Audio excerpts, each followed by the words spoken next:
2 মাস পেরিয়ে গেলেও রাজশাহীর আলোচিত শিশু আদিব আহনাব হত্যা রহস্যের কিনারা মেলেনি। নিরাপত্তাহীনতায় নিজ গ্রাম ছেড়ে অন্য গ্রামে গিয়ে বসবাস করছেন আদিবের পরিবার। আসামি ধরতে পুলিশের তৎপরতা না থাকায় হতাশ তারা। রাজশাহীর পবা উপজেলার ধর্মপুর প্রাথমিক বিদ্যালয়ের 4র্থ শ্রেণীর এই কক্ষেই সহপাঠীদের সাথে হইহুল্লোড় করত আদিব। শ্রেণীকক্ষের সবই চলছে আগের মতো, নেই শুধু 11 বছরের ছোট্ট শিশু আদিব। ঘাতকের নির্মমতার শিকার আদিবের মরদেহ ফেলে রাখা হয় বাড়ির পাশের ফসলি জমিতে। 1 মার্চ দাদার সাথে তারাবি নামাজ পড়তে যাবার পথে খুন হয় সে। তারাবি পড়লি বাহিরে পড়লি না। সবসময় হাসি খুশি চঞ্চল আদিব ছিল বন্ধুপ্রিয়। বন্ধুদের সাথে আড্ডা, একসাথে খাওয়া, ঘোরাঘুরি এসব ছিল তার পছন্দ।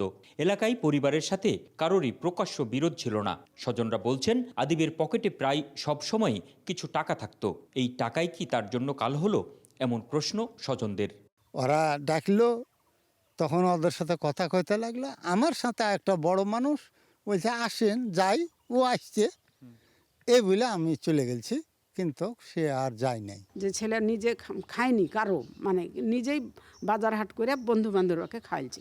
এলাকাতে এরকম খুন হয় নাই, আমি চাই যে অবশ্যই সুষ্ঠু বিচার হোক। দেশেরই ছেলেপেলে হয়তো বড় মানুষ শত্রুতা আছেই। এত বড় যে কার্ডটা হলো আপনার, এই কার্ডটা করলে কি? বসবাসের জন্য পবা উপজেলার বিল ধর্মপুর এলাকায় বাড়ি বানাচ্ছিলেন আদিবের বাবা মোস্তাফিজুর রহমান। অবুঝ ছেলের এমন মর্মান্তিক মৃত্যুর পর গ্রামের কাউকেই আর বিশ্বাস করতে পারেন না তিনি। ঘটনার পর থেকে নিজ এলাকা ছেড়ে বসবাস করছেন অন্য এলাকায় গিয়ে। সন্তান হারানোর শোকে পাথর মরিয়ম আক্তার চান ছেলের খুনির শাস্তি। আমার কোনো শত্রু ছিল না, বাচ্চার কোনো শত্রু ছিল না, ভাবতেই পারিনি যে আমার বাচ্চাকে এভাবে মেরে ফেলে দেবে। এটা কেন করলো সে, এই প্রশ্নটা জায়গা। আমি তার আসামিকে আমি দেখতে চাই, আমি তার শাস্তি কঠিনতম শাস্তি চাই তার। সে প্রতিবেশী হতে পারে, সে আত্মীয় হতে পারে, আর আমার গ্রামের লোকই আমার ছেলের খুনি, তারপরেও পুলিশ খুঁজে বার করতে ব্যর্থ। আদিবের মরদেহ যে মাঠে পড়েছিল সেখানে দীর্ঘদিন ধরেই মাদকাসক্তদের আসরবস্ত। ঘটনার পর থেকেই পুলিশ বলে আসছে আলোচিত এই শিশু হত্যা মামলাটিকে গুরুত্ব দিয়ে তদন্ত করছেন তারা। তদারকি করছেন রাজশাহী মহানগর পুলিশের ঊর্ধ্বতন কর্মকর্তারাও। এরই মধ্যে একজনকে গ্রেপ্তারের পর জিজ্ঞাসাবাদ করা হয়েছে। আমরা প্রতিনিয়ত এই মামলাটা নিয়ে কাজ করছি।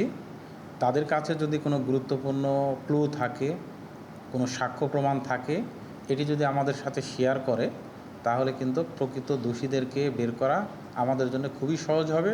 তদন্তকারী কর্মকর্তারা জানান রহস্যঘেরা এই হত্যাকাণ্ডে অন্তত 3টি বিষয় মাথায় রেখে এগুচ্ছেন তারা। Ahsan Habib, Apu, one news, Rajshahi.